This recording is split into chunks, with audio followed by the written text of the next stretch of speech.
For today's video, samahan niyo ako ngayon gumawa ng isang masarap na pang merienda. Ito guys, gumawa ako dito ng another version ko ng puto cake. Kaya maraming cheese yung ilalagay ko dito, kaya mas masarap to guys.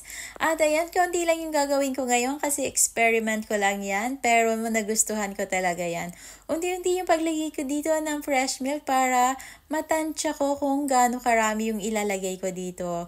Bali, half cup lang yung nilagay ko na fresh milk dito. Then, 1 tablespoon of oil yung nilagay ko dito. Nagsama din ako dito ng cheese. Ang sarap ng cheese na yan, napakalasa. Kaya siguro mas masarap to kaysa dun sa dati kong ginagawa.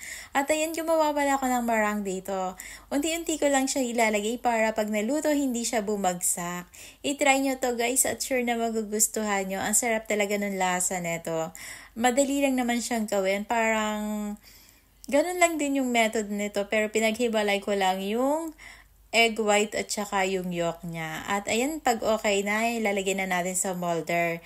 Naglagay pala ako dito ng cupcake na paper para mas madali nating maalis. At ayan, steam lang natin dito ng 12 minutes at lalagyan natin sa ibabaw nung another cheese para mas lalo siyang sumarap.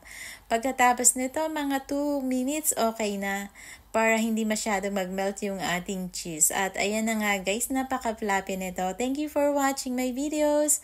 Sana magustuhan niyo yung mga videos at paki-follow and share na rin po.